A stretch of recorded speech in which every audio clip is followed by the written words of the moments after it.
ও আমাকে ঘরে বসে মারার পরে হাত বাঁধার পরে চুল ধরে টানতে টানতে এক রুম থেকে আর এক রুমে নিয়ে বারান্দা থেকে ডোর খুলে টানতে টানতে ছাদ পর্যন্ত নিয়ে আমার ড্রেস খুলে ছাদে বসে ও আমার সাথে খারাপ কাজ করে। তখন আমার গলায় পাড়া দিয়ে ধরে, আমাকে দিয়ে বিভিন্ন পেজে বা বিভিন্ন অ্যাপে লাইভ করাতো। আমি লাইভে গিয়ে ছেলেদেরকে বলতেছি যে এখানে video service available, please inbox me. এটা আর কি, মানে তোমাকে দিয়ে উন্মুক্ত ভিডিও দেখানোর। তো আমাকে ওকে টাকা দিছে আমি জানি না, তো সে টাকা পেয়ে আমাকে বলতেছে দেখো অমুক জায়গায় অমুক নাম্বার আছে, ওই নাম্বারে তুমি এত মিনিট দাও। তখন আমি ডিনাই করি যে আমি দিব না। তখন ও আমাকে কিছু গালি দিয়ে বলে তুই দিবি না কেন, তুই ওরে 5 মিনিট দিবি, বুঝোস না। কথাটা ঠিকই এরকম ছিল লাইনটা। একজন আমাকে একটা অ্যামাউন্টের কথা বলেছে, বা ও যে অ্যামাউন্ট নির্ধারণ করেছে তার থেকে আমি একটু কম বলেছিলাম বিধায় সে আমাকে বলতেছে আমি তোর দাম উপরে উঠাইছি, তোর দাম নিচে নামাইতেছি। এভাবে আমরা সৎ উপায়ে বেশি দিন না বাঁচতে পারবো না। আমাদেরকে বড় হতে হলে একটু অসৎ উপায় অবলম্বন করতে হবে। আমাকে তখন এই কাজটার অফার করে। কি কাজ? দেহ ব্যবসার কাজে অফার করে, সে ডিরেক্টলি অফার করে। কি বলছে? হ্যাঁ, তখন আমাকে সে ডিরেক্টলি অফার করে দেখো এভাবে হলে প্রতিদিন আমরা 10,000 টাকা আর্ন করতে পারবো, ইনকাম হবে প্রতিদিন 10,000 টাকা। মরে যাওয়াটা না এত সহজ না। তো একটা পর্যায়ে আমি তাকে বলেছি ঠিক আছে আমি রাজি, তবে আমাকে একটু খেতে দাও। এবং আপনি ওই লোকটার জন্য কাঁদতেছেন। এখন আপনি এটাকে ভালোবাসা বলবেন? যেই হাজবেন্ড পাশের রুমে বসে নিজের ওয়াইফকে জোর করে আরেকটা লোকের সাথে শোয়াচ্ছে, একটা না অসংখ্য মানুষের সঙ্গে দেহ ব্যবসা করাচ্ছে, আপনি তার জন্য কাঁদতেছেন। ভিডিও কলে অসংখ্য মানুষের কাছে আপনাকে খোলামেলা উপস্থাপনা করতেছে এবং বেচতেছে। আপনি বলতে চান এটা ভালোবাসা? এটা ভালোবাসা না। সে হয়তো আমাকে ভালোবাসেনি, কিন্তু আমি তো ভালোবেসে বিয়ে করেছিলাম। আমার মনে না এতটুকু ছিল যে আল্লাহ জনাকে চেঞ্জ করে দেয়। পুরো জায়গাটায় বিশ্বাস করেন, শুরুর দিনে যখন বললো তারপর থেকে আজ পর্যন্ত আমার মনে হয়েছে আপনার দোষ। কখনো এরকম শুনেছেন নিজের স্ত্রীকে অন্য একজনের কাছে বিক্রি করে দিচ্ছে কিছু টাকার জন্য? শোনেন নাই তো? গাটা শিউরে উঠবে আজকের এপিসোডটা শুনলে। যারা বিয়ে করতে যাচ্ছেন সেসব বোনদের জন্য খুব জরুরি, একই সঙ্গে সেসব ভাইদের জন্যও জরুরি যারা বিপদে পড়ার সম্ভাবনার মধ্যে আছেন। আমাদের চেষ্টাটা যে কোনো অপরাধকে তুলে ধরার। সাপোর্ট করবেন, আমাদেরকে সাবস্ক্রাইব করে বা লিখে কেমন লাগছে শেয়ার করে মতামতটা জানাবেন। বোন, ডাকনাম কি আপনার? আমার ডাকনাম মারিয়া সুলতানা। আপনি বলছিলেন আপনার হাজবেন্ড আপনাকে বিক্রি করে দেয় মানুষের কাছে। হ্যাঁ, আসলে আমি ডিভোর্সে ছিলাম। আমার সাথে তার পরিচয় হয় একটা অ্যাপে বা সামাজিক যোগাযোগ মাধ্যমে। এক পর্যায়ে তার আমাকে ভালো লাগে, আমারও তাকে ভালো লাগে। সে আমাকে বলেছিল যে তার একটু আর্থিক সমস্যা আছে, একটু কষ্ট করে চলতে হবে। ঠিক আছে, সমস্যা নেই, আমি অভাবের ভিতরে বড় হয়েছি, আমি সারভাইভ করতে পারবো। তো তাকে ওইভাবেই বিয়ে করা। বিয়ে করার প্রথম 1 মাস এমন অবস্থা গেছে আমাদের, আমরা 2 দিন আসলে ঠিকমতো খেতে পারিনি। খাবারের কষ্ট? হ্যাঁ, খাবারের কষ্ট, জামা কাপড়ের কষ্ট, ঠিকমতো বাসা ভাড়াটা বেয়ার করতে পারিনি। সব দিক থেকে এক প্রকার কষ্ট গেছে। তখন আর কিছু উপায় না পেয়ে আমি যেহেতু ইন্টার কমপ্লিট, সেহেতু আমি যেহেতু মার্কেটিং এক্সপার্ট ছিলাম আগে, আমি চাকরি খোঁজার জন্য বের হই। সেও টুকটাক চেষ্টা করে, কিন্তু অতটা না। তার একটাই বক্তব্য ছিল সে কিছুই পারে না, সে কি করবে, সে ইট ভাঙতে তার কষ্ট হয়, সে রিক্সা চালাতে তার মান সম্মান লাগে, সে কিছুই করবে না। আমি তাকে কোনো প্রেশার দিই না। আমি একটা মার্কেটিংয়ে ছোটোখাটো একটা জব অ্যারেঞ্জ করার পরে মোটামুটি একটা পজিশনে আসি। এটা কি বিয়ের পরে? হ্যাঁ, আমি একটা জব অ্যারেঞ্জ করি। সে তখন কিছুই করতো না। আপনাদের বিয়ের সময় কি আপনাদের পরিবার ছিল সাথে? না, বিয়ের সময় পরিবার ছিল না। মানে 2 পরিবারের মতের বাইরে গিয়ে বিয়ে করা? হ্যাঁ, মতের বাহিরে বলতে তার মাকে সে বলেছিল, তার মা ডেনাই করেছিল বিকজ অফ আমি ডিভোর্সি, এর জন্য তার মা রাজি হননি। আর আপনার পরিবার? আমার পরিবার তো রাজি হয়নি। কেন? কেন আসলে তারা আমার ভালোর জন্যই চাইতো যে আমি আরেকটু সময় নিই বা আরেকটু ডেভেলপ হয়ে দেন বিয়ে শাদীর বিষয়টাতে যাই, কিন্তু ওই যে ভালো লেগে যাওয়ার ব্যাপারটা। আপনি বলছেন যে আপনার বিয়ের সময় আপনার মা বাবা ছিলেন না সাথে, জি। ওরা কি জানতো যে বিয়ে করে ফেলবেন আপনি? আসলে যেহেতু প্রতিটা মানুষই তো তার গার্জিয়ানকে খুবই ভয় পায়, আমিও সে জায়গা থেকে আমার বাবাকে বা আমার মাকে ভয় পাইতাম। একটা টাইম হয়তো বলতে চাইনি, একটু লেট করে বলবো, এভাবেই তাদেরকে বলা হয়নি। তখন বয়স কত আপনার? তখন আমার বয়স 21 অথবা 20। ওকে, বিয়ের পরে আপনি উঠলেন কোথায়? বিয়ের পরে আমরা উঠেছিলাম আবদুল্লাপুরে, উত্তর আবদুল্লাপুরে একটা ফ্ল্যাটে, দুজনে? সিঙ্গেল ফ্ল্যাট, হ্যাঁ। ওকে। টাকা পয়সা ইনকাম?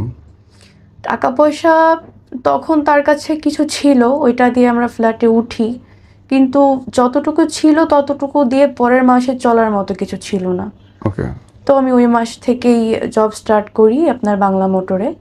তো জব আব্দুল্লাহপুর থেকে আসতে হ্যাঁ, বাংলা মোটরে বাংলা কাজ মোটরে করতেন? প্রতিদিন আসা যাওয়া লাগতো, একটু খরচ ছিল। এই জন্য আমি অফিস থেকে স্যারকে আমার অবস্থার কথা বলে আমি বলছিলাম, স্যার আমার একটু সমস্যা, আমার যাওয়া আসার প্রবলেম, আপনি একটু কিছু স্যার কষ্ট করে স্যার আমাকে কিছু অ্যাডভান্স দিতেন। তো উনি একটা পেপারে সাইনিং করে আমাকে জাস্ট 3,000 টাকা যাওয়া আসা বাবদ দিয়েছিল। তো ওই টাকাতে যাওয়া আসা করতাম। তো আমি যখন অফিসে থাকতাম তখন থেকে সে আমার অনুপস্থিতিতে বাসায় মেয়ে আনতো।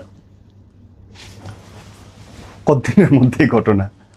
এটা ফার্স্ট অফিস যেদিন শুরু করি তার 3 দিন পর থেকে মানে শুরু হয়। বিয়ের 1 মাসের মাথায়? জি। কেন? এই প্রশ্নটা আমারও ছিল, কেন? কারা? আসলে প্রথম প্রথম আমি ভাবতাম হয়তো ও বোধহয় কারোর সাথে রিলেশনশিপে আছে, হ্যাঁ। হয়তো ওই জায়গা থেকে। দেখি না, বিভিন্ন টাইম বিভিন্ন মেয়ে আসতেছে। আর যে সিকিউরিটি ছিল তাকে বলতো যে আমার বোন, তো সিকিউরিটি বলতো যে আপু আপনার কয়টা বোন, আসলে কয়টা বোন আপনার? আমি বললাম আমার তো কোনো বোন এখানে আসবে না। হ্যাঁ। আমি তখন সিকিউরিটিকে বলিনি, কেন বলিনি, কারণ আমার ফ্যামিলি পারিবারিক বিষয়টা বাইরের কেউ জানবে, এটা আমি তখন চাইনি। তো আমি সিকিউরিটিকে ধরা দিতাম না যে হ্যাঁ আমার বোন আছে। তো আমি তাকে ধরি একদিন যে কি আসলে। কিভাবে, মানে আপনি কি কোনোদিন দেখছেন নাকি না, সিকিউরিটি আমি তো বলতে? সিকিউরিটি দেখেছি, আমি কিভাবে দেখবো? বিকজ অফ আমি তো সকাল 8টায় বের হই আর বাসায় আসতে বাজে আপনার 8টা, সাড়ে 8টা। হ্যাঁ। তো আমি কিভাবে দেখবো এটা? আপনি যখন ঢুকতেছেন তখন সিকিউরিটি আপনাকে বলতেছে Even মানুষ আসছে? সে আমাকে বাসে উঠায় দেওয়ার পরে ওই সাইড থেকে মেয়ে নিয়ে আসে। হ্যাঁ, মেয়েরা আবার ওর থেকে টাকা পয়সাও চাই। তো ফার্স্টে যখন আমি এটা বুঝতে পারি যে ও একটা মেয়েকে বাসায় আনতেছে বা এনেছে, তখন আমি তাকে ধরি। সে কেমন আমাকে করে বলে, বুঝলেন? ওই যে সিকিউরিটি বলেছিল যে আপনার আসলে কয়টা বোন। আর আরেকটা ক্লু পেয়েছিলাম হচ্ছে ওকে একজন হোয়াটসঅ্যাপে মেসেজ করেছিল যে আমার এতটা টাকা লাগবে। তখন আমি বলি টাকার জন্য আমি চাকরি করতেছি, 2 বেলা খাইতে পারতেছি না। আমি তখন ফিল্ডে জব করতাম, তো আমার হেঁটে হেঁটে জব করতে হতো। তো দুপুরে আমি খেতে পারতাম না, আমি চিন্তা করতাম আমি এখন খেলে রাতে কি খাবো, এরকম। তো টাকার জন্য খেতে পারতেছি না, তুমি টাকা দিচ্ছ মানুষকে কিভাবে? পরে বলা অনেক পুরনো ফ্রেন্ড বিপদে পড়ে গেছে চাচ্ছে। তো তখন থেকে আমার সন্দেহ শুরু হয় যে আসলে মেয়ে মানুষ বিবাহিত ছেলের ফ্রেন্ড হয় ঠিক আছে, কিন্তু এ কেমন ফ্রেন্ড, তুমি করে বলতেছে। আবার কিছু শব্দ মানে স্নেহময় আদরময় শব্দ যেমন আমরা বলে থাকি, শব্দ উচ্চারণ করতেছে। আমি তাকে ডিরেক্টলি ফোন দিয়ে জিজ্ঞেস করি যে আসলে আপনি কে? পরে সে আমাকে বলে আমি তার ওয়াইফ। ওয়েট, মানে আপনি ওয়াইফ, আপনি যে ফোন করলেন তারে, সে বলতেছে সে ওয়াইফ। এখন আমি তো আমার পায়ের তলে থেকে মাটি সরে গেছে যে আমি তার ওয়াইফ, সে আবার ওয়াইফ, মানে ওয়াইফ কয়জন? আমি বললাম আসলে কি আপনি তার বিবাহিত স্ত্রী? পরে সে বলে যে না এখনো বিয়ে করিনি, কিন্তু বিয়ে করব। বললাম বিয়ে করব তাই ওয়াইফ বলতেছেন? পরে বলতেছে যে ও কি বিবাহিত? আমি বললাম হ্যাঁ ও বিয়ে করেছে, 1 মাস হচ্ছে। তো পরে বলে এটা তো আমি জানতাম না। তো তার সাথে কথা বললাম, এক পর্যায়ে জানতে পারি সে আমার বাসায় 1বার না 12বার এসেছে। তাদের ভিতরে অনেক কোয়ালিটি টাইমও ছিল। তো অনেকবারই সে বাসায় এসেছে। সে বলেছে যে এটা তার বন্ধুর বাসা, তার বন্ধুর ওয়াইফ আর বন্ধুর হাজবেন্ড চাকরি করে, সেখানে তারা টাইম স্পেন্ড করতেছে। তো এটা যখন একদম পুরাই আমি জেনে যাই, তখন ওই মেয়েটাকে প্রচণ্ড গালিগালাজ করে আমার এক্স হাজবেন্ড। হ্যাঁ, কেন করে, তার দোষ কি, সে কেন বললো আমার কাছে? আচ্ছা। তো ওই মেয়েটাকে সব জায়গা থেকে ব্লক করে দেয়, নাম্বার ডিলিট করে দেয়। আর আপনি তখন আপনার আমি হাজবেন্ডের কাছে জবাব দিতে চাইলেন না? হ্যাঁ চেয়েছি যে আসলে কেন। পরে বলে আসলে একা একা থাকি তো সময় যায় না। তখন আমি ছেড়ে দিচ্ছি, ঠিক আছে আমি চাকরি বাকরি কিছুই করতে পারবো না, তোমার সংসার তুমি কিভাবে চালাও সেটা তুমি জানো, আমি কিচ্ছু করতে পারবো না। তখন আমার থিঙ্ক ছিল এটা, সে আমার পায়ে ধরে মাফও চায়, আমি মাফ করে দিই, কারণ এটা আমার দ্বিতীয় বিবাহের জন্য। সে কিভাবে চালাবে তার পার্সোনাল ম্যাটার। এখন আমি চাকরি ছেড়ে দিই। তখন ছেড়ে দেওয়ার পরে সে মোটামুটি কাজ করে না, বাট কই থেকে টাকা আনে এটা আমি বলতে পারবো না। টাকা আনে? হ্যাঁ টাকা আনে, কিন্তু কাজ করতো না। তাইলে কি করতো? এটা আমি বলতে পারবো না। তো একদিন সে আমাকে অফার করেছে, দেখো জীবনে বড় হতে গেলে অনেক স্যাক্রিফাইস করতে হয়। খুবই স্বাভাবিক, স্বাভাবিক অনেক স্যাক্রিফাইস করতে হয়, এটা স্বাভাবিক, কিছু পেতে হলে কিছু হারাতে হয়। তো বলতেছে দেখো এভাবে আমরা সৎ উপায়ে বেশি দিন না বাঁচতে পারবো না, আমাদেরকে বড় হতে হলে একটু অসৎ উপায় অবলম্বন করতে হবে। আচ্ছা যেমন? পরে বলে দেখো তোমার ভয়েস খুবই ভালো আছে, তুমি দেখতে শুনতে অনেক সুন্দর, এই যে ভিগো লাইভ না কি বলে, তো ওইটাই নাকি লাইভ করলে অনেক পয়েন্ট পাওয়া যায়, পয়েন্ট ভাঙায় অনেক টাকা আর্ন করা যায়। তো এভাবে কিছু আমাকে অফার করে। সত্যি বলতে আমি মিথ্যা কিছু বলবো না, আমি ফার্স্টে বলি ঠিক আছে, যদি এই লাইফটা করলে যদি টাকা আসে ঘরে বসে কি সমস্যা, ঠিক আছে আমি করব। যখন দেখলো যে না এটা থেকে আসলে কিছুই হচ্ছে না, তখন আমাকে বাদ দিতে বললো। আমিও বাদ দিয়ে দিলাম। বাদ দেওয়ার পরে সে আমাকে বললো এভাবে হবে না, আর একটু কষ্ট করতে হবে। কেমন কষ্ট? তাহলে আমাকে তখন এই কাজটার অফার করে। কি কাজ? দেহ ব্যবসার কাজে অফার করে, সে ডিরেক্টলি অফার করে। কি বলছিল? হ্যাঁ তখন আমাকে সে ডিরেক্টলি অফার করে, দেখো এভাবে হলে প্রতিদিন আমরা 10,000 টাকা আর্ন করতে পারবো, ইনকাম হবে প্রতিদিন 10,000 টাকা, আমরা 2-3 মাসের ভিতরে আমরা সেটেল হয়ে যেতে পারবো, আমার অনেক দেনাদায়িক আছে ওইগুলো শোধ হয়ে যাবে, আমরাও সেটেল হয়ে যাব, আমরা তারপরে বিদেশে চলে যাব। টু বি অনেস্ট আমি তখন ডিরেক্টলি না করে দিই যে না, তখন আমি চলে যেতে চাই। ব্যাগটা নিয়ে, আমার যে ব্যাগ ছিল সেটা কাপড় চোপড় গোছায় আমি চলে যেতে চাই। আমি চলে যেতে কেন চাইলাম এইটার জন্য ও তখন আমার প্রথম গায়ে হাত দেয়। ও আমাকে যখন আমার গায়ে হাত দেয় না, খুব ক্যালকুলেশন করে মারতো প্রতিবারই। যেমন ধরেন আপনি ওইখানে বসে আছেন, ঠিক কতটা স্টেপ পেছনে গেলে মানে দৌড়ে এসে একবারে আপনার মুখে লাথি দেওয়া যায়।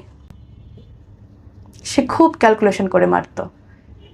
সে বেশিরভাগ মুখে মারতো, পিঠে মারতো, আর হচ্ছে মাথায় মারতো, শরীরে কখনো মারতো না। আর যখন সে আমাকে মারতো তার 1 থেকে 2 সপ্তাহের ভেতরে কখনো ঘর থেকে বাহিরে নিয়ে যেত না। এটা তার একটা স্ট্রিক ছিল, কারণ ঘর থেকে নিয়ে গেলে হয়তো অসুস্থ দেখলে বা গায়ে দাগ দেখলে জিজ্ঞেস করবে যে কি হয়েছে কেন, বা আমি যদি কখনো পুলিশের কাছে হেল্প চাই, এই জন্য কখনো সে আমাকে বাহিরে নিত না। আপনার স্বামী আপনাকে স্ট্রেট বললো তুমি দেহ ব্যবসা করো, এবং আপনি তারপরে বের হয়ে গেলেন না, আপনি বাসায় থাকলেন? আমি বের হতে চেয়েছিলাম তখন। স্যার আমি থাকি 6 তলার উপরে, হ্যাঁ ডোর অফ করলে কিন্তু শব্দ বাহিরে যায় না। হ্যাঁ। আমার ফ্যামিলি এখানে থাকে না, তারা থাকে গ্রামে, ঢাকাতে আপন বলতে কেউ নেই। সে যদি আমাকে দরজা বন্ধ করে মেরে ফেলে, স্যার জীবনের ভয় কার নেই বলেন? ওকে, আমার আরো প্রশ্ন আছে, করবো, তার আগে শুনি তারপরে কি হলো।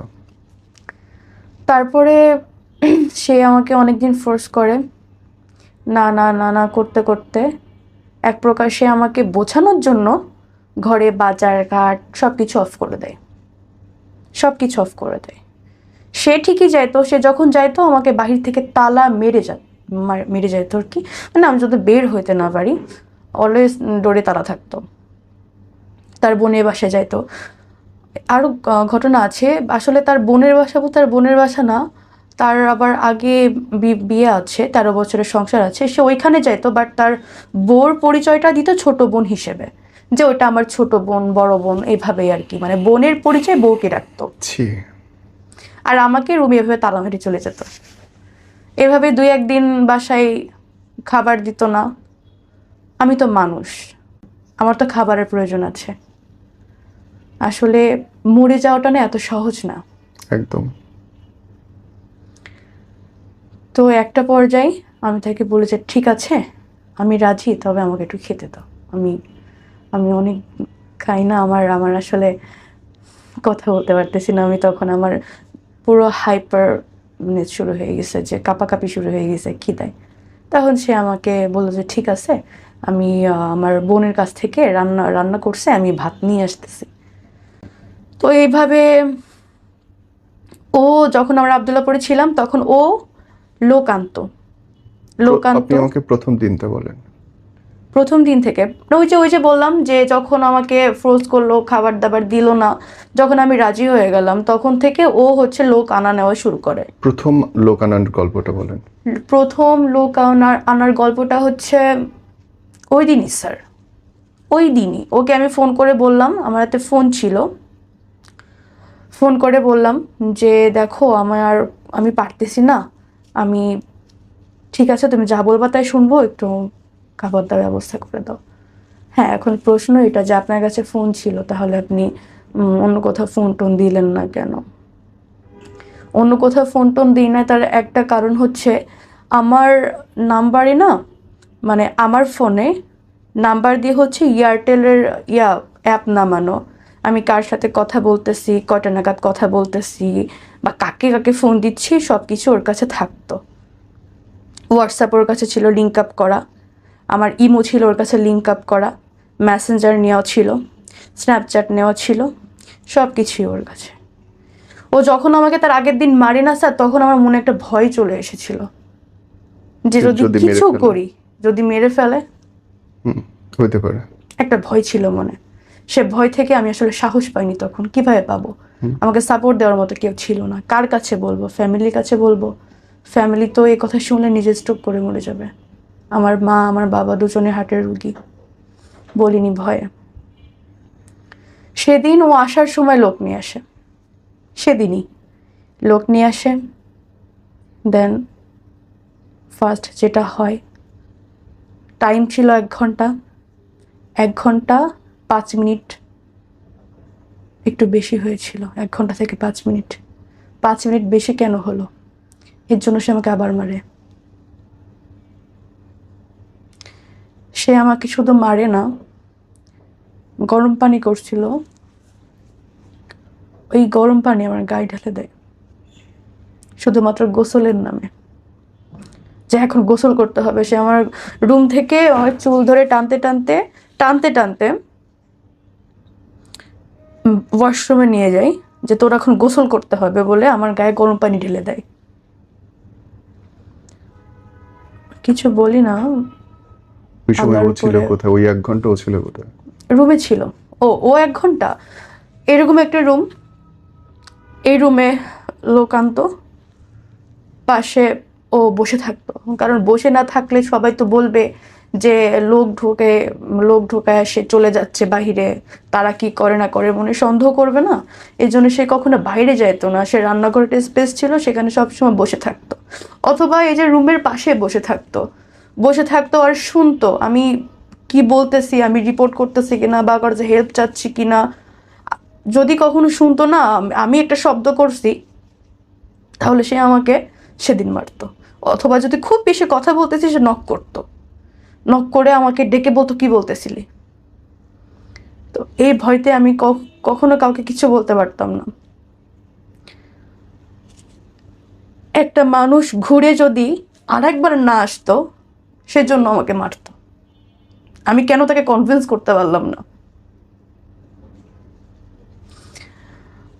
এভাবে চলছে জানুয়ারি, ফেব্রুয়ারি, মার্চ, এপ্রিল পর্যন্ত চলছে। এপ্রিলের পরে আমি সুযোগ পাই, পালাই যাই। প্রত্যেকটা দিন মানুষ আসতেছে। এইভাবে টোটালি ও আমার থেকে এই পর্যন্ত 3 লাখ টাকা নিছে এইভাবে। আপনাকে বিক্রি করে। তো আমি একটা সুযোগে পালাই যাই বাসা থেকে। পালাই গিয়ে আমি চলে যাই। যখন পালাই যাই তখন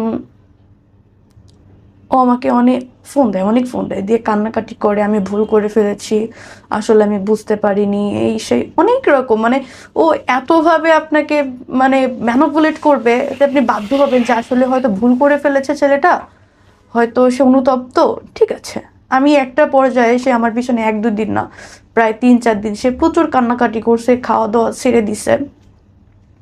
সে কোরআন শরীফে হাত রেখে বলছে যে দেখো আমি ভুল করে ফেলেছি, প্রয়োজনে আমি তোমাকে রাজমিস্ত্রি যোগান দিয়ে ভাত খাওয়াবো, তারপর আমি তোমাকে দিয়ে কাজের কোনো দিন করাবো না, আমার অনেকবার ভুল হয়ে গেছে। যেহেতু সেকেন্ড ম্যারেজ, আমি তাকে সুযোগ দিয়ে আবার হচ্ছে ঠিক আছে। সে ওইখান থেকে বাসা চেঞ্জ করার পরে আমি বলি ঠিক আছে, তোমার কিছু করা লাগবে না, তুমি এটা কাজ করো, খুলনা চলে আসো।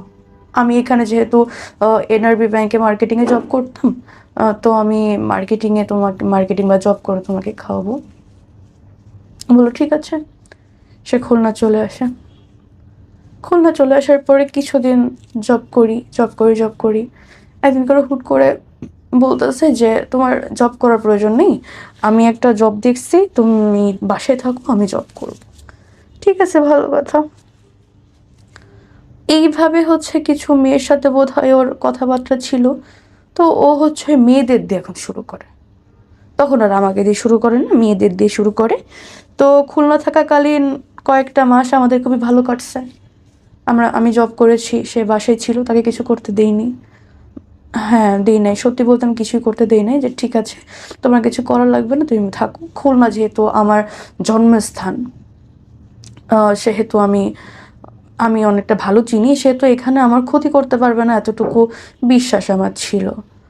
আর আমার একটা কি ছিল স্যার, যে মানুষ বিপদে পড়েছে, হাজবেন্ড বিপদে পড়েছে, টাকা নাই, আজকে হয়তো সে খারাপ আছে, কালকে ভালো হলেও হতে পারে, আল্লাহকে কখন হেদায়েত দেয় আসলে কেউ বলতে পারে না। আমি চাচ্ছিলাম যে এতটুকু বুঝুক যে আমি ওর জন্য কষ্ট করতেছি বা আমি ওকে ভালোবাসি। আমি চাকরি করলাম, আর ওর জন্য চাকরি খুঁজতে লাগলাম, যেহেতু ও কষ্টের কোনো কাজ করতে পারে না। আমি চাচ্ছিলাম যে একটা ভালো কোনো রিসেপশনিস্ট বা টি বয় এরকম কিছু একটা জব, যেখানে ও রুমের ভিতর থেকে করতে পারবে, কারণ আমি যে ফিল্ডে কাজ করি, আমার এক মার্কেট থেকে আর এক মার্কেট বা এক অফিস থেকে আরও যেতে হয় অফিসে, সেহেতু এত কষ্টের কাজ আমি চাচ্ছিলাম না ওকে দিতে। তো খুলনায় ভালো ছিলাম, তখন ভালো বিহেভ করেছে। তারপরে সে হুট করে বলে যে আমার একটা চাকরি হয়ে গেছে। তখন তো আমি খুশি যে আলহামদুলিল্লাহ, আল্লাহ মুখ তুলে তাকাইছে। তো সে আমাকে কক্সবাজার নিয়ে যায়, বললো কক্সবাজারে একটা 5 স্টার হোটেলের ম্যানেজার হিসেবে আমার চাকরি হয়ে গেছে। তখন একটু সন্দেহ লাগে মনে, যে হোটেলের ম্যানেজার। আমি বললাম থাকতেই পারে, খুবই স্বাভাবিক, যেহেতু এই সেপ্টেম্বর, এপ্রিলে পালাইছি, এপ্রিল, মার্চ, এপ্রিল, মে, জুন, জুলাই, আগস্ট, সেপ্টেম্বর, না আগস্টে সেই কথাটা বলার পরে আমি যেহেতু 4 মাসে অনেক ভালো ছিল বা আমরা ভালো ছিলাম, ভেবেছিলাম হয়তো মানুষ চেঞ্জ হয়ে গেছে। তো আমি চলে যাওয়ার পরে কক্সবাজারে যাওয়ার পরে একই কাহিনী। তবে এবার হয়তো সে লোক আনা নেওয়াটা করতো না, সে আমাকে দিয়ে বিভিন্ন পেজে বা বিভিন্ন অ্যাপে লাইভ করাতো। কিরকম লাইভটা হচ্ছে এরকম, আপনি একটা প্রোডাক্ট সেল করতেছেন, প্রোডাক্টটার কোয়ালিটি কি বা প্রোডাক্টটা কি দিতে পারবেন, ওরকম একটা লাইভ, কিন্তু টপিকসটা চেঞ্জ। কিরকম এই যে ধরেন আমি কাউকে বলতেছি প্লিজ ইনবক্স মি, এটা সেটা, এগুলো এরকম একটা লাইভ, মানে একটা ব্র্যান্ড প্রমোশন যেরকম করে ঠিক ওরকমই, টপিকসটা ডিফারেন্ট, টপিকসটা 18+। আমি একেবারেই জানি না, একেবারেই বুঝি না, ওকে স্পষ্ট করে বলো। স্যার, এই লাইভটা ছিল এরকম যে আমি লাইভে গিয়ে ছেলেদেরকে বলতেছি যে এখানে video service available, please inbox me, okay okay, এটা আর কি। মানে তোমাকে দিয়ে উন্মুক্ত ভিডিও দেখানোর, লাইভ করতে বলতেছে। উন্মুক্ত বলতে, যখন আমাকে কক্সবাজার নিয়ে আসে তখন আমাকে আবার ওই একই জিনিস জোরাজোরি করে, মারধর করে, সেম। তখন আমি বলি যে ঠিক আছে আমি রাজি, কিন্তু একটা শর্ত, আমি আমার মুখ দেখাতে পারবো না। তখন সে বলে যে ঠিক আছে আমার টাকা হলেই হচ্ছে, কিন্তু যদি এটাতে টাকা না আসে তোমাকে মুখ দেখাতেই হবে। বললাম ঠিক আছে। তখন ওই যে বলেছিল যে যদি এটাতে টাকা না আসে তাহলে তোকে মুখ দেখাতে হবে, তখন আমাদের থিঙ্ক কাজ করছে এটা, যে এটা যদি আসলে না হয় তাহলে তো আমি ফ্যামিলিতে বা সব জায়গায় অনেক লাঞ্ছিত হয়ে যাব। তো এই জায়গা থেকে আমার নিজের কাছে মনে হয়েছিল যে পালানো না অবধি বা এখান থেকে সরতে পারতেছি এমন একটা পরিস্থিতি না হওয়া অবধি আমার ওর সাথে তাল দিয়ে চলতে হবে। কারণ স্যার প্রতিদিন তো আসলে মার খাওয়া যায় না, আমি তো একটা মানুষ। দেন ওর কথাই শুরু করার পরে মনে করেন কাউকে যদি 5 মিনিট দেওয়ার কথা থাকে সেখানে 1 মিনিট যদি বেশি হয়, ওই 1 মিনিট কেন বেশি হলো এর জন্য মারধর করবে।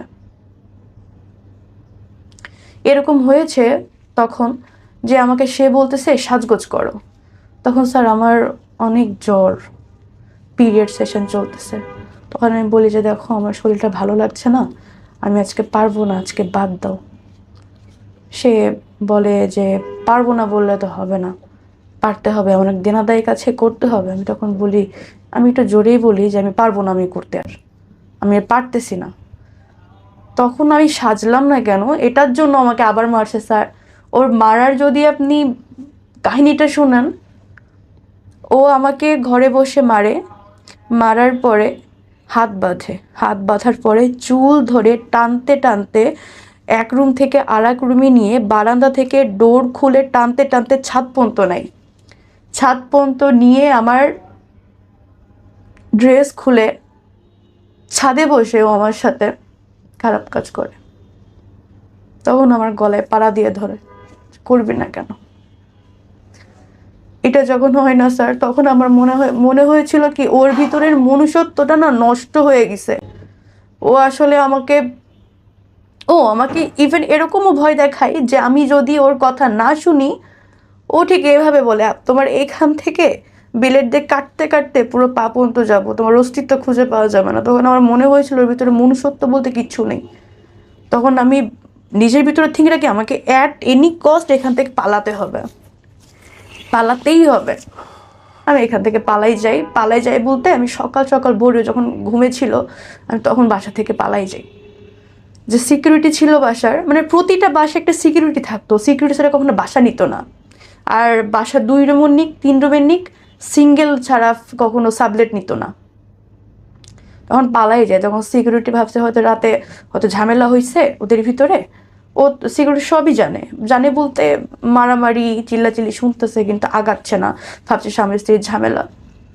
তো আমি পালাই যাই, সিকিউরিটি খবর দেয় যে ভাই ভাবি তো মনে হয় রাগ করে পালাই যাচ্ছে, আপনি ভাবিকে ঠেকান, ও তো আর জানে না এগুলা। তখন ও আমাকে কলাতলি থেকে চুল ধরে সজোরে ঘুষি মারতে মারতে বাসায় নিয়ে আসছে। ওইখান থেকে মনে করেন আমার বাসা হেঁটে গেলে 10 মিনিট, ওই 10 মিনিট ধরে আমাকে একটা কথা বলতেছে আর ঘুষি মারতেছে। মানুষ দেখতেছে কিন্তু কেউ কিছু বলতেছে না। তখন পালাতে পারিনি, তখন ধরা পড়ে যায়। আর যখন ধরা পড়ে যায় তখন তো আমাকে বেশি চোখে চোখে রাখতো। তখন আর কোথাও যাইতে যেত না একা একা, মানে সবসময় ডোরে ভিতর থেকে তালা মারা থাকতো এরকম। আমি যে বাসায় কথাটা বলবো যে একটু কেউ এসে আমাকে নিয়ে যাও বা তোমরা কেউ বেড়াতে আসবে, অ্যাটলিস্ট বেড়াতে আসলে তো একটা মনের ভিতরে আসান লাগবে যে কোনো টাইমে বলতে পারবো যে আমাকে এখান থেকে নিয়ে যাও। কাকে বলবো? আম্মুকে বলবো, আম্মু আসলো, ও যে আম্মুকে বেড়ে ফেলবে না গ্যারান্টি কি আছে? ওর ভিতরে তো মনুষ্যত্ব নেই। ভয়ে ছিলাম যে কাকে বলবো, পুলিশ কল করব, পুলিশ আসতে আসতে তোমাকে মেরে ফেলে। তখন আমি আসলে এতটা ভয়ে ছিলাম আমি বলতে পারিনি। এভাবে তখন আমার একটা থিং ছিল মাথায় যে এভাবে আসলে হবে না, ওর থেকে পালাতে হলে ওর সাথে থেকে মিশতে হবে, তারপরে পালাতে হবে। সেম আমি ওর সাথে মিশে যাই, ও যা বলে তাই শুনি, যেভাবে বলে সেভাবে শুনি। ইভেন ওকে খুব ভালো ভালো রান্না করে খাওয়াই।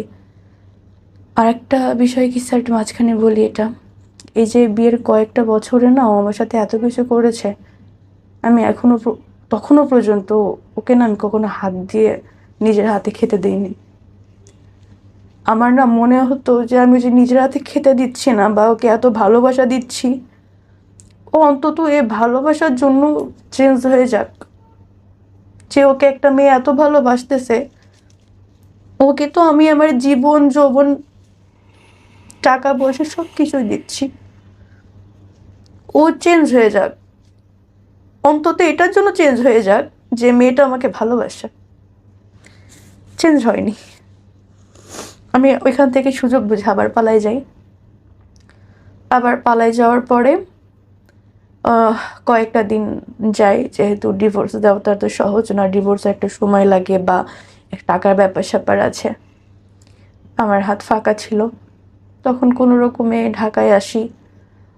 এসে একটা পোস্ট করি যে আমার আর্জেন্ট থাকার জায়গা প্রয়োজন, আমি একটা মেয়ে মানুষ, বিপদে পড়ে এসেছি, যদি কোনো হৃদয়বান ব্যক্তি থাকে না, আমাকে একটু থাকার জায়গায় সাহায্য করবেন, হোস্টেল বা কোনো একটা ম্যাস হলে খুবই ভালো হয়।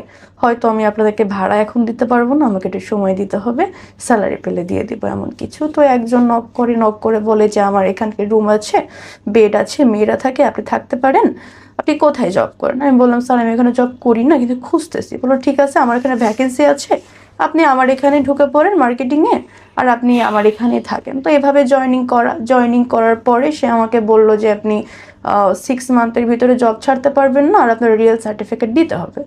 তখন আমার বললাম যে স্যার না, তাহলে প্রয়োজন নেই, কারণ 6 মান্থ আসলে আমি ঢাকায় স্টে করব কি করব না এটা তো আমি জানি না। আর রিয়েল সার্টিফিকেট বলতে আমি 6 মান্থের ভিতরে জব ছেড়ে দিলে সে আমার সার্টিফিকেট দিবে না। তো এভাবে আমি যাই নাই চুক্তিতে, আমি জবটা ছেড়ে দিয়ে আরেকটা জব খুঁজি। এর ভিতরে সে অনেক কান্নাকাটি দিতে যায়। কে? Ex husband. আচ্ছা, এরকম ফ্যামিলি থেকে বারবার ফোন আসে, ওরা তো আর জানে না এগুলা। ফ্যামিলি থেকে বারবার চাপ আসছে যে তখন তারা আমাকে ব্লেম করতেছে যে আমি কতটা খারাপ হলে বিয়ে করি আর ছাড়ি, যেহেতু আমি ডিভোর্সে ছিলাম ফার্স্টে, সেকেন্ড ম্যারেজ করেছি, ছেড়ে দিচ্ছি। তো তাদের জায়গা থেকে, আর আমার ফ্যামিলিতে কিছু মানুষ আছে যাদের কাজই চর্চা করা, নট অনলি মাই মাদার, আমি আমার মামুর কথা বলছি না, আরও কিছু পার্সন আছে তাদের কাজই চর্চা করা। তো তারা আর কি সুযোগ পেয়ে যায় কথা বলার, বিভিন্ন রকম কথা বলে। বাসা থেকে চাপ আসতেছে যে দিচ্ছে, মরে যাচ্ছে, এরকম। তো ফার্স্ট আমি তাকে ফোন দিলাম, দিয়ে বললাম যে এগুলো কি শুরু করছেন আপনি? আপনার সাথে হয় না, আমি তো আপনার কোনো ক্ষতি করিনি, আমি তো কি এখান থেকে বের হয়ে থানায় যাইনি, তাহলে আপনি এগুলো কেন শুরু করতেছেন? পরে বলে যে আমি ভুল করে ফেলছি, আবারও আমি এরকম আর ভুল করব না, তুমি দরকার পড়ে স্ট্যাম্প করে নাও, আমি এরকম ভুল আর করবো না, তুমি যদি আমাকে ফিরিয়ে ধরে দিব। আমি ফোন কেটে দিই। ফোন কেটে দেওয়ার পরে ওর মা আমাকে ফোন দেয়। ওর মা আমাকে ফোন দিয়ে বলে যে আমার ছেলে হয়তো ভুল করে ফেলছে, আমি ওর মা হিসেবে তোমাকে কথা দিচ্ছি এরকম ভুল আর করবে না, তুমি আমার মুখের দিকে তাকিয়ে ওকে এবার ক্ষমা করে দাও, ওর এরকম কিছু করবে না। আমি কারো কথা শুনিনি, আমি ইগনোর করতেছি। পরে একটা টাইম শুনি দূরে দিচ্ছে। এখন ফ্যামিলি থেকে আমাকে বলতেছে যে যদি ওর কিছু হয়ে যায় দায়ভার কি তুই নিবি, এটা সেটা। ওর মা কান্নাকাটি করতেছে যে আমার ছেলে ভুল হয়তো করেই ফেলছে, তোমাকে জায়গা লিখিয়ে দিব, মানে যত রকম প্রলোভন দেখানো যায় আমাকে তত রকম দেখাচ্ছে। কিন্তু স্যার আমার কখনো টাকা পয়সার লোভ ছিল না, কখনোই ছিল না। তখন একটা সময় সে তার মৃত বাবার কসম খায়, সে বলে যে আমি তোমাকে স্ট্যাম্প করে দিব, আমি কখনো তোমাকে মারবো না, কখনো এগুলো করাবো না, বা হচ্ছে আমি তোমাকে আমার জায়গা জমি লিখে দিব যাতে তোমার একটা সেফটি থাকে। আমি বললাম ঠিক আছে, তাহলে আমি ওইখানে যেতে পারবো না, কক্সবাজারের হবে না, আমি ঢাকায় একটা জব নিছি, তোমাকে লাস্টবারের মতো সুযোগ দিচ্ছি, তোমার সাথে লাস্টবারের সুযোগ কি আছে, তুমি যদি এবার ভালো না হও এবার কিন্তু তুমি আর সুযোগ পাবে না। আমি আসলেই বোকার মতো সুযোগ দিচ্ছিলাম। ভালোবাসতাম তো প্রচুর। ভুলে যায় আসলে মানুষ, দুইটা ভালো কথা বললে, একটু হাসি মুখে কথা বললে ভুলে যায় অনেক কিছু। আমি তাকে আবারও সুযোগ দিই লাস্টবার বলে। মাঝে আমার ডেঙ্গু পজিটিভ হয়, অনেক অসুস্থ ছিলাম। সুস্থ হওয়ার পরে আমরা আবার 8 নম্বরে বাসা নিই। 8 নম্বরে বাসা নেওয়ার আগ পর্যন্ত সব কিছু ঠিকঠাক ছিল। 8 নম্বরে বাসা নেওয়ার পরে, মানে আমার ডেঙ্গু পজিটিভ মানে সুস্থ হওয়ার 1 মাস পরে থেকে তখন আমাকে আবার প্রেশারাইজ করতেছে যে এভাবে হচ্ছে না, বেশি না, তুমি আর আরেকটা মাস করো, আর একটা মাস করলে আমার সব দিনাদেক শোধ হয়ে যাবে, তোমাকে দিয়ে আর করাবো না, আমরা বাইরে চলে যাব বলতে আমাকে বাইরে পাচার করতে চেয়েছিল। যখন আমি ওর এই যে থিংটা আবার দেখতেছি তখন তো বললাম না, ও তো চেঞ্জ হয় নাই। তখন আমি এবার সিদ্ধান্ত নিই যে এবার আর লেট করবো না, এবার ডিভোর্স দিয়েই দিব। কারণ আমি ওর বউ, এই অধিকারে সব করতেছে। তখন এভাবে ওর কাছে আমি শিকার যাইনি যে আমাকে ডিভোর্স দিব, ভালো মন্দ আমি শিকার যাইনি। এর মাঝে আমাকে অনেকবার হুমকি দিচ্ছে, ওটা পরে বলি। তো একদিন ও দেখলাম যে আমাকে বলতেছে যে দেখো এই এত মিনিট পাচ্ছে, তুমি একে এত মিনিট দাও, হ্যাঁ। তখন ও আবার আমাকে আবার তালা মারছে, তালা মেরে ওর ওয়াইফের কাছে গেছে, আমি জানতাম না। তো আমাকে কে ওকে টাকা দিছে আমি জানি না। তো সে টাকা পেয়ে আমাকে বলতেছে দেখো অমুক জায়গায় অমুক নাম্বার আছে, ওই নাম্বারে তুমি এত মিনিট দাও। তখন আমি ডেনাই করি যে না, আমি দিব না। তখন ও আমাকে কিছু গালি দিয়ে বলে যে আমি কি উল্লেখ করব, রিপোর্ট খাবে না? আচ্ছা, সে আমাকে বলে যে কি তুই দিবি না কেন, তুই দিবি, তুই ওরে 5 মিনিট দিবি, বুঝোস? কথাটা ঠিকই এরকম ছিল লাইনটা। তো যখন এই কথাটা আমি হয়তো ভালো করে বলতে পারতাম, বাট টোনটা খুবই অ্যাগ্রেসিভ ছিল ওর। যখন এই কথাটা বলে তখন আমি ডিসিশন নিই যে ওর এখানে আর না। আমি তখন ওইটা না একটা স্ক্রিন রেকর্ড নিয়ে নিই, কারণ ওর যে মেন্টালিটি, আমি যদি চলে যাই ও আমাকে ফাঁসানোর চেষ্টা করবে 100-100 আমি জানি। তখন আমি ওই স্ক্রিন রেকর্ডটা নিয়ে নিই। আরেকটা কথা, সেটা হচ্ছে একজন আমাকে একটা অ্যামাউন্টের কথা বলেছে, বা ও যে অ্যামাউন্ট নির্ধারণ করেছে তার থেকে আমি একটু কম বলেছিলাম বিধায় সে আমাকে বলতেছে আমি তোর দাম উপরে উঠাইছি, তুই তোর দাম নিচে নামাইতেছিস। মানে কত বড় খানকি হইলে তুই নিজের দাম নিচে নামাস। সে আমাকে কত সম্মানের জায়গায় উঠাইছে, আমি সেখান থেকে নিচে নেমে গেছি। তো এগুলো আমি স্ক্রিন বেশি রেকর্ড দামে করে রাখি। বেচতেছে বউ। হ্যাঁ, আমি দেন আবার পালাই যাই বলতে কি, আমি তাকে এটা বিশ্বাস করাই যে ঠিক আছে আমি 1 মাস তোমার সাথে আছি। কারণ আমি একটা জিনিস দেখেছি, আমি তার সাথে না না করে আসলে হয় না। তার সাথে যত মিলেমিশে থাকা যায় সে আমাকে হয়তো বিশ্বাস করে। আমি তার সাথে তখন মিলেমিশেই ছিলাম, তার হ্যাঁতে হ্যাঁ নাতে না, উঠতে বললে উঠতেছি, বসতে বললে বসতেছি। এভাবে একদিন পালাই যাই, তখন আমি একেবারে সিদ্ধান্ত নিই যে আমি ডিভোর্স এবার দিয়েই দিব, ডিভোর্স দিয়ে দিব। আসলে আমি পালাই যাই, সে তাকে আমি বললাম যে দেখো ভালোই ভালোই বলতেছে আমার লাইফ থেকে চলে যাও, এতদিন সহ্য করছে এখন আর না, আমি কিন্তু আবার পুলিশের কাছে যাব। পরে আমার অনেক গালিগালাজ করে যে আমি তখন পালাই গিয়ে আমি আমার আপুর বাসায় ছিলাম। তো সে আমাকে বলে আমি নাকি কার সাথে পালাই গেছি, কার সাথে রাত কাটাইছি, এটা সেটা, আমি খারাপ, হ্যান ত্যান অনেক কথা বলে। আমি তখন তাকে বলি যে দেখো তুমি আমার লাইফ থেকে সরে যাও, না হলে কিন্তু আমি পুলিশ কেস করতে বাধ্য হব। তখন সে বলে ঠিক আছে আমি তোর লাইফ থেকে সরে যাব, এমনি তোরে দেওয়ার কাজ হচ্ছে না, হ্যাঁ এমনিও তোকে দেওয়ার কাজ হচ্ছে না, তুই একটু মোটা হয়ে গেছিস, কালো হয়ে গেছিস, এখন তোরে কেউ কিনতেছে না, তোরে দিয়ে এমনিতে আমার হবে না, আমার ব্যাংকের কার্ড আমার তোর কাছে আছে, তুই আসে খালি কার্ডটা দিয়ে যা হাউস বিল্ডিং, দেন আমি চলে যাব। আমি বললাম শিওর? ওরা বলে হ্যাঁ শিওর। আমি ওরকম, আমি কোনো বাসায় যাব না, চিপায় যাব না, ওর বাই রোডে ওর ব্যাংকের কার্ডটা দিয়ে আমার হিসাব ছিল আমি চলে যাওয়ার মতো। সেম কাজ, আমি তাকে তার ব্যাংকের কার্ডটা দিই, দিয়ে মানে সে ওইখানে আমি এখানে, সে আমাকে চোখ দিয়ে ইশারা করতেছে, মানে সে আমাকে ফাইলে আজকে খেয়ে ফেলবে। যখন আমি তার যে মুডটা দেখি তখন আমি আবার পিছে ব্যাক, যে না আমি ওই সামনে যাব না। তখন আমাকে দৌড়ে এসে ধরছে, ধরে বলে যে আমার ব্যাগে কার্ড দে, এভাবে এই কার্ড দে, কার্ড দে। আমি কার্ডটা দিলাম ওকে, দেওয়ার পরে আমি একটা রিক্সাওয়ালাকে ডাকি, যাই মামা দাঁড়াও, রিক্সাতে উঠি। ও পিছন থেকে লাফ দিয়ে রিক্সাতে উঠে আমাকে সজোরে এই এই জায়গাটা দিয়ে আমার এইখানে 2-3টা এভাবে কেন দিয়ে হচ্ছে হিট করে। হিট করার ফলে আমার এই জায়গা থেকে কথা বের হইতেছে না। তো যখন আমাকে হিট করে তখন আমার একটা জোর ছিল যে আমি পাবলিক প্লেসে আছি, এখন তো আমাকে এভাবে মারতে পারবে না। তখন আমাকে রিক্সা থেকে ধাক্কা দিই, রিক্সাতে ধাক্কা দেওয়ার পরে এক প্রকার যখন পড়ে যায় তখন তখন আমাকে আবার সজোরে হিট করে। যখন আমি চিল্লায় উঠি তখন লোকজন এসে ধরে যে কি ব্যাপার, আপনি রাস্তার পরে মেয়ে মারতেছে, বলো ও আমার ওয়াইফে মারবো না কি করব সেটা কি আপনাকে বলবো? পরে আমি সবাইকে বলি যে ভাই ও আমাকে দিয়ে এরকম অনেকবার মারধর করে, আমাকে বাসায় আটকে রেখে, ভাই আমি বাসায় যাবো না, আপনারা কিছু করেন। হাউস বিল্ডিংয়ে খুব একটা মানুষ জড়ো হয়ে যায়। জড়ো হয়ে যাওয়ার পরে তখন ওরা সবাই ধরে যে ভাই আপনি তো মেয়ের এভাবে আটকায় মারতেছেন, মেয়ে তো স্বীকার করতেছে। বলে ভাই না, হাজব্যান্ড ওয়াইফের ঝামেলা ভাই, মিটমাট হয়ে যাবে, আমি দেখে নিচ্ছি ভাই। তখনও আমাকে লোকের কাছে বলে যে আমি কি তোমাকে সবসময় মারি, আমি তো তুমি অন্যায় করলে মারি, আচ্ছা ঠিক আছে মারবো না, বাসায় চলো। আমি বলি যে ভাই আপনি তো দেখেন আমি বাসায় যাবো না। ও বাসায় গেলে ভাই এটার জন্য আবার মারে বাসায় যাবো না। পরে সবাই বলতেছে যে ভাই আপু আপনার হাজবেন্ড ওয়াইফের ঝামেলা আপনারা বাসায় গিয়ে মিটান, স্বাভাবিক বলবে। তো আমি বললাম স্যার আমি বাসায় যাব না। তো এই ভাই বাসায় যাব না করে ডানে গেলে সে ডানে যাচ্ছে, বায়ে গেলে বায়ে যাচ্ছে, সে আমাকে ছাড়বেই না। বেশ ভালো কথা। এই যে ও আমাকে রাস্তার পরে মারধর করছে এই কথাটা আমার ফ্যামিলি পর্যন্ত যায়। তখন আমার ফ্যামিলি থেকে বাবা মা ফোন দিয়ে তাকে ওয়ার্নিং দেয় যে আমার মেয়ে কিন্তু আগে সংসার ছেড়ে আসছে শুধুমাত্র এই মারধরের জন্য, তাই না? তুমি যদি এভাবে মারধর করো তাহলে বিষয়টা কেমন হয়ে যায় না, তুমি নেক্সট টাইম কখনো আমার মেয়ের গায়ে হাত দিও না। তখন ফার্স্ট টাইম ফ্যামিলির কাছে একটা রিপোর্ট যায় সে আমাকে মারছে। তো ফ্যামিলি তো আমাকে বোঝাই যে যেহেতু সেকেন্ড ম্যারেজ তুমি একটু কষ্ট করে থাকার চেষ্টা করো, বিয়ে তো মানুষের বারবার হয় না, মেয়ে মানুষ তুমি একটু কষ্ট করে থাকার চেষ্টা করো। তো আমার মনে তো অন্য কিছু চলতো না, আমি তো জানি আমার সাথে কি হচ্ছে।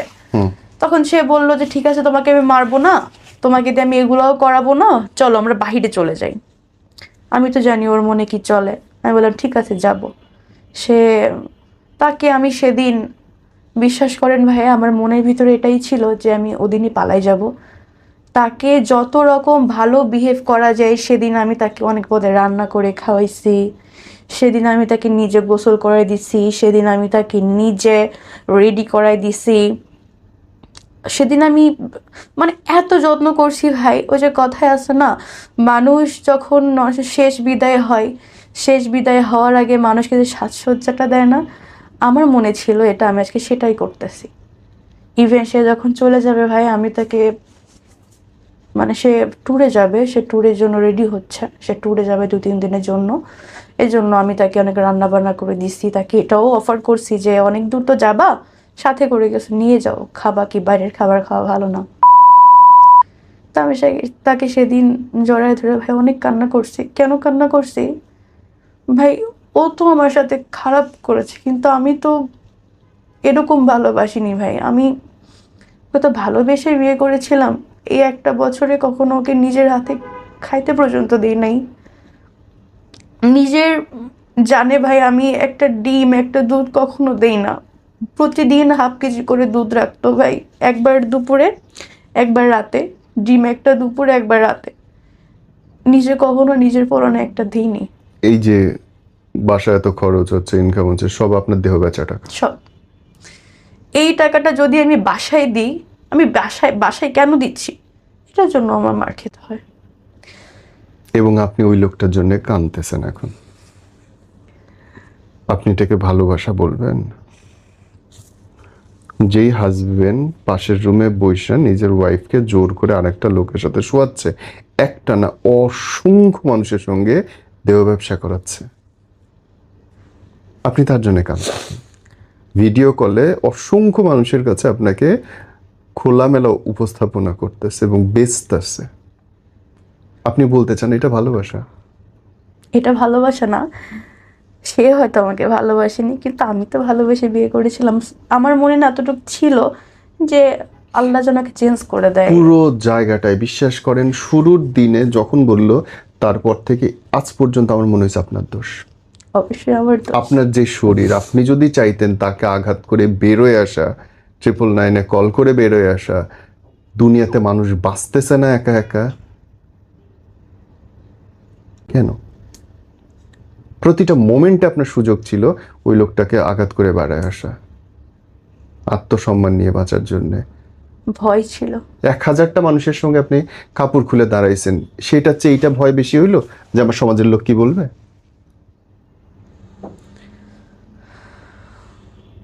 কি লজিক এটা?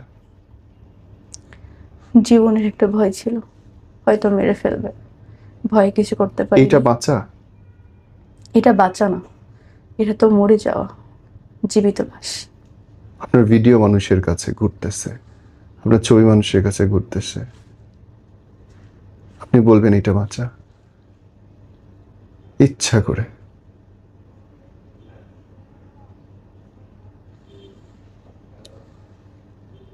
আপনি ওকে সুযোগ দিছেন আপনার উপর অত্যাচার করার।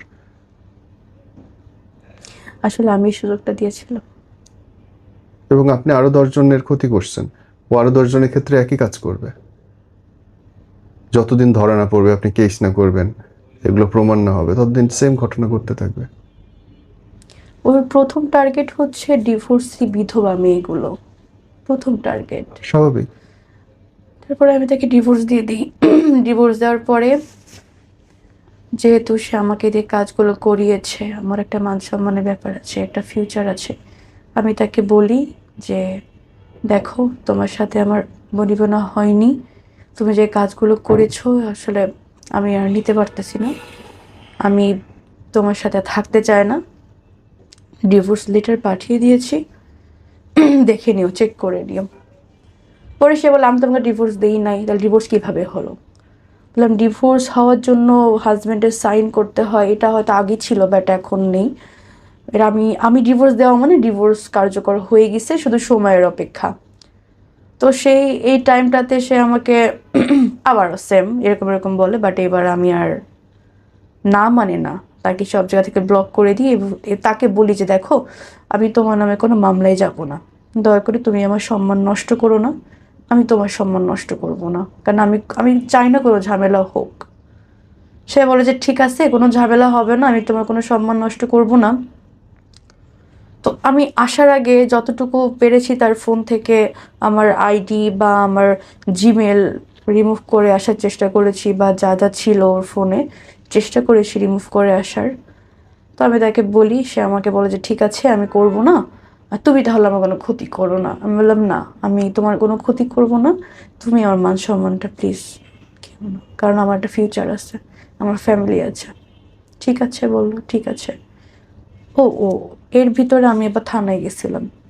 থানায় যাওয়ার পরে আমি স্যারের কাছে সব কিছু খুলে বলি যে স্যার আমার সাথে এরকম এরকম হয়েছে, স্যার আমি এখন কি করতে পারি, স্যার আমি কি করতে পারি? তখন সে আমাকে দেখে বলল যে আপনার সাথে এতদিন ধরে হয়েছে, তাহলে আপনি এতদিন আসেন নাই কেন? স্বাভাবিক। আমি তখন বললাম স্যার আমি এতদিন আসবো কিভাবে স্যার, কিভাবে আসবো? কারণ সে আমাকে বাসায় আটকে রাখতো, কোথাও গেলে তালা মেরে যেত, কোথাও নিয়ে গেলে তার সাথে নিয়ে যেত, আমি আপনার কাছে আসবো কিভাবে? পরে বললাম আপনি বাইরে গেলে চিৎকার করতে পারেননি যে বাঁচাও বাঁচাও, বা আমার সাথে এগুলো করতেছে? আমার স্যার এগুলোকে আসলে বলা যায়, এগুলোকে আসলে হয় যে আমি বাহিরে গেলাম আর রাস্তার পরে চিৎকার করলাম, এগুলো কি আসলে হয় স্যার? মানে কতটা মেয়ে পারে? বললো যে পারেননি সেটা তো আপনার ফল, তাহলে আপনি এখানে কেন আসছেন আমাদের কাছে? এভাবে অনেক কথা বলে, বলার পর আমার মনে হয় যে এভাবে আসলে কিছু হবে না, তো আমি উঠে চলে আসি। তারপর আমি নিজের ভিতরে সেট করে নিই যে যা ছিল কপালে ছিল, হয়ে গেছে, এটা নিয়ে তো পড়ে থাকা যাবে না, আবার সামনে আগাতে হবে। তো আমি তার সাথে ওই কনভারসেশনে যাই যে দেখো তুমি কোনো ক্ষতি করো না আমার। ডিভোর্সের যখন 3 মাস পার হয়ে যায়, এর ভিতরে অনেক চেষ্টা করেছে আমাকে নেওয়ার, কিন্তু আমি যাইনি। ডিভোর্সের 3 মাস পার হলে সে আমার ভিডিও, আমার ছবি, সব কিছু আমার ফ্যামিলিতে দেয়। আমার ফ্যামিলি থেকে শুরু করে আমার গ্রাম, অফিস কলিগ, সব জায়গায় আমার ভিডিওটা দিয়ে, আমার ছবি দিয়ে বলতেছে এই মেয়েটা এরকম।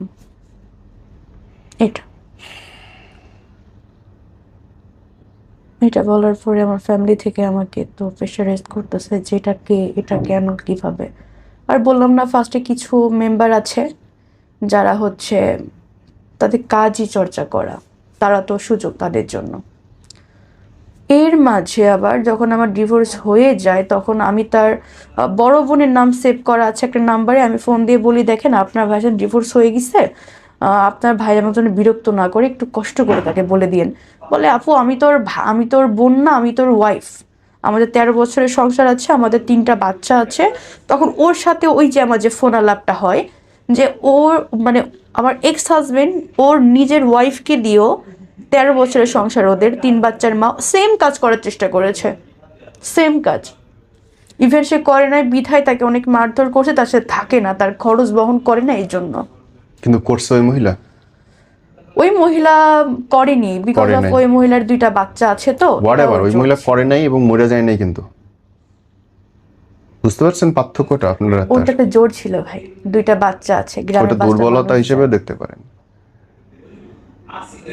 এটা চয়েস, এটা চয়েস।